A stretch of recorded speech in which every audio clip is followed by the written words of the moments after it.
Fresh meat. Well, yeah, it happened again.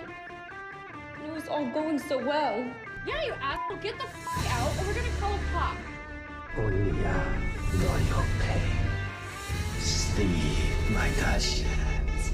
Usually on this show, we bring you films that are awfully good in a so bad it's good sort of way. Today, we are bringing you a film that is just plain awful. No, like, it's really f***ing bad. How awful is it? Well, it's already been called the Room of Horror films, and it's barely even a movie at that. This is for those who search out for the worst of the worst, for those that were not satisfied by the badness of Birdemic, by the utter terribleness of Strawberry Estates, or the head-scratching existence of murder set pieces. Verotika is for the masochists, for the completionist who just must see it, for the uber fans of Glenn Danzig. You know, because those exist. And this is where I must add the obligatory Danzig getting punched the fuck out. Oof. So join us as we watch the Glenn Danzig horror film, Verotika, on today's Awfully Good.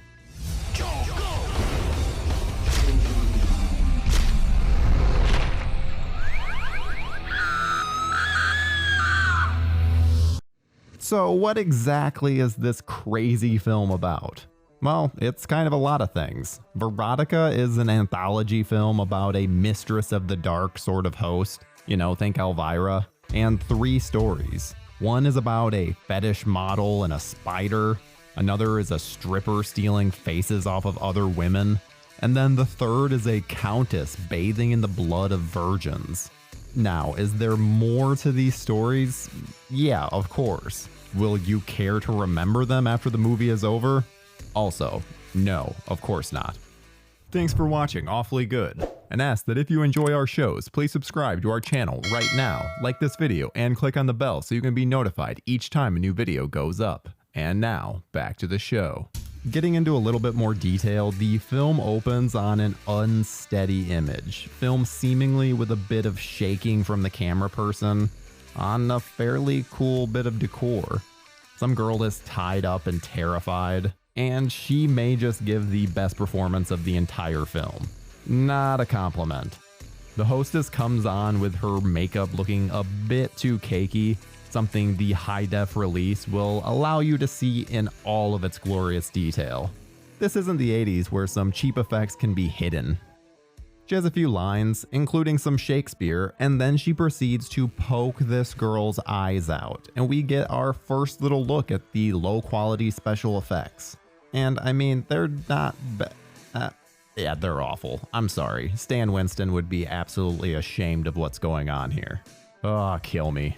The film then starts with this crazy intro that is just a computer graphic right out of 2002. It's this spider web and images of the cast are shown on the right in these weird blue tones. This looks right out of Space, the Imagination Station, or some other early Sci-Fi Channel original. The first story finally starts, and we get the albino spider of Dagette. A girl in a cheap wig is giving a blowjob, but the dude wants more. They argue and fight, which is really weird because it seems like she's super into it, but that's when we are given her bad secret. Now, I really hope that we can show you these effects, but if not, just imagine eyeballs where nipples should be. Yeah, brutal. The effects work on this honestly isn't terrible, but it is so disturbing to look at. This girl is so upset that then she starts crying out of her boobs, which then the tears fall on this spider and the spider just grows into this massive CG monstrosity. We get flashes of this guy and yep, this is a regular human-sized spider. Yeah, I don't understand what's going on here. He just apparently wants to have sex and kill. We get many setups later, including a porno theater where the lead gets groped by strangers. This is a zero tension segment with all the bad faux French accents that you can possibly take in. This is what she does them both. Thankfully, it's over before too long. Wake up! And thankfully, we're back to our Elvira-inspired host. She's holding better effects than those in the segment that just ended, and introduces the next one. This one starts with a mysterious lady taking the face off of another lady. There's some style here, which you can see by the random light leaks. This one quickly moves from the streets to a very cheap strip club. Girls are dancing. I guess that's what you call this? I'm telling you, this segment may as well just be called Strip Club the Movie. It's just non-stop dancer after dancer. Fucking hell, I like naked women as much as the next guy, but what are we doing here? We get more kills, more strippers doing their stripper things, more cheap wigs, and again, absolutely no tension. Just filler, killer, filler, killer. It is just the same thing over and over and over. By now, the viewer has probably checked out, which is just in time for the segment to end. Yay! But not so fast. We're still on board with this movie because we've got a whole nother segment to go. And this one goes full Elizabeth Bathory. This is a weird mix of medieval fantasy costumes and peasants. It looks like LARPing with people working with very, very different budgets. The peasants' costumes look better than the Countess. Girls are taken, they're bled out, rinse and repeat. No one really cares, right? The film has lost all interest at this point. Oh, but there are boobies. And blood. Did we mention that? Oh, hey, there's the host again. She's telling us something about next time. No, thank you. So sure, was this full of spoilers? Yeah, of course. Does it matter? Nope, not one little bit. So why exactly should you watch this? I'm sure I can come up with some kind of reason. Well, fans of Glenn Danzig don't really have a choice. It's kind of a rite of passage at this point, a requirement to keep their fan card. Or something. I don't know, none of this makes sense. For others, it's basically the perfect example of what not to do. This film proves not everyone with the budget and access to cameras should make a movie. Think of it like The Room, but more in the horror genre. And, without any frights, or even a jump scare. It is just a huge mess. To rate this film is kind of a challenging task. It's basically a negative out of 10, below an F on the letter scale if I'm being honest. It's absolutely horrendous.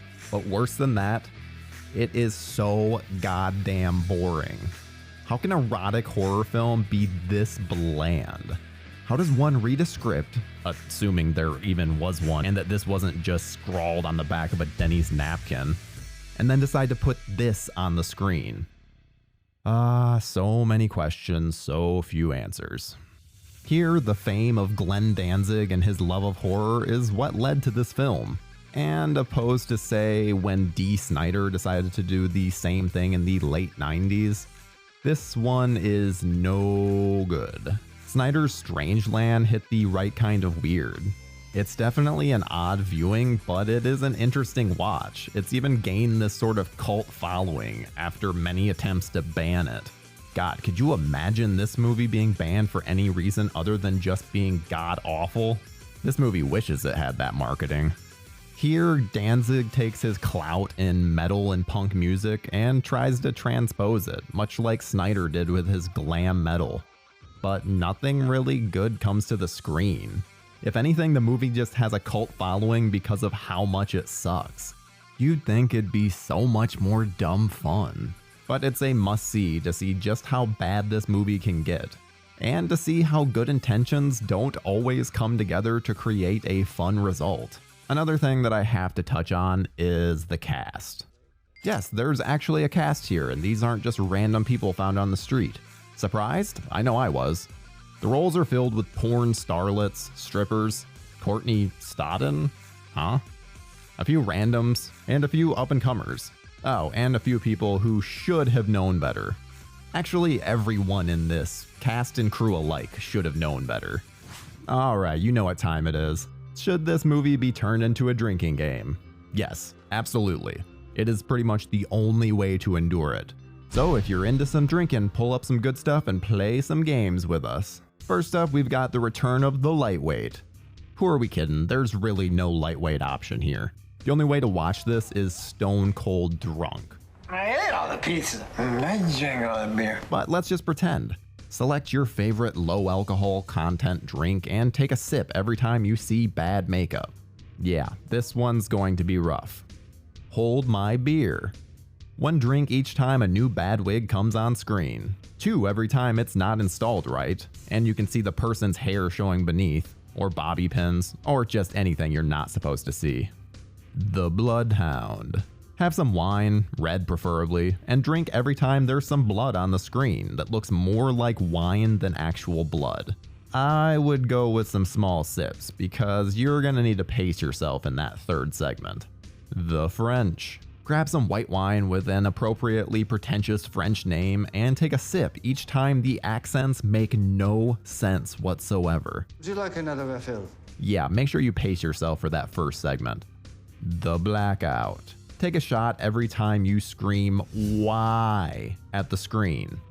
Trust me, this is going to be happening a lot, so again, pace yourself. And now for a game of trivia. Hopefully you're not too drunk.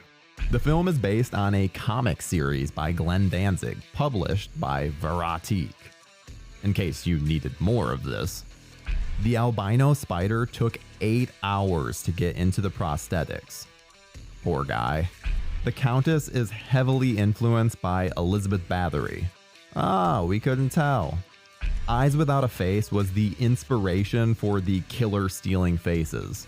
It also comes off a bit like Ed Gein or Texas Chainsaw Massacre. The host is of course inspired by horror hostess with the mostest, the one and only Elvira, who would have absolutely torn this movie to shreds on her show back in the day. A dialect coach was hired for the French characters. Are you okay? Huh. It was just a bad dream. Yeah, he clearly was overpaid. Verotika is a combination of violence and erotica. Okay then. A majority of the cast are porn stars. The AVN Awards may want to pull some of their awards after seeing the work in this.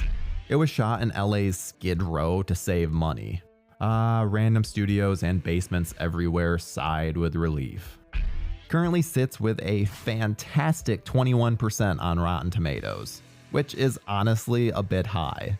Then again, some of the fresh reviews still call it terrible, often compared to Tommy Wiseau's The Room, which is a bit unfair to The Room because those filmmakers didn't have a tenth of the resources that Danzig did. Also often compared to Birdemic. Birdemic had a gimmick and knew its limitations though. Here, Danzig seems to believe that he can create a Hollywood masterpiece. Danzig has already shot a new feature-length horror film. Well, thank God. Danzig has said that not a single Hollywood producer intervened in the making of this movie. Yeah, I don't think that that's the brag you think it is. I will drink your blood and feed your headless body to the flames. Now, not everyone will want to check this movie out after hearing all the stuff that we've had to say about it.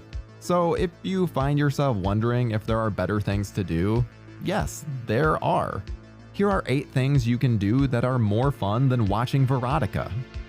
Purposely trying out all of your clothes that have become too small. Refolding all of said clothes. Doing the dishes, even the clean ones. Regrouting your bathroom. Reading IKEA furniture assembly instructions in Swedish. Wash and buff the underside of all your pots and pans until they shine like new. Organize the sauce packets you've gotten through the years by expiration date. So why should you watch a film that's this bad? Well, to be able to understand just how bad it is. It also can be a fun film to laugh at. Unfortunately, it's definitely more laugh at than laugh with. Yeah, we're not telling you dick. There aren't really any jokes here. From the Party City wigs to the dollar store makeup, from the not good enough for porn performances, to the CGI that looks so dated that it could have been in a boy band music video in 2002. There's a lot in here that is just absolutely nonsensical. So perhaps there is a lot to be seen here. Just know that there is also a high chance that you will absolutely hate it. Now, is there value in watching a movie that's this bad? Yeah, no question about it. This should practically be shown in film schools as a warning, a cautionary tale about what happens when someone is just surrounded by yes men. All it would have taken was a few passes on the script, and this could have been a totally fun movie. But Glenn Danzig clearly needed to be told no a few more times than he was told yes. This film is proof just because you have the money to create a feature-length film doesn't mean that you should. With how boring the film is, I really can't give it a high rating. So on a scale from Victor Salva to Roger Corman, I'm giving this a 3 out of 10. Because while Danzig may be able to create music, the dude can't make a fucking movie to save his life. I am dying!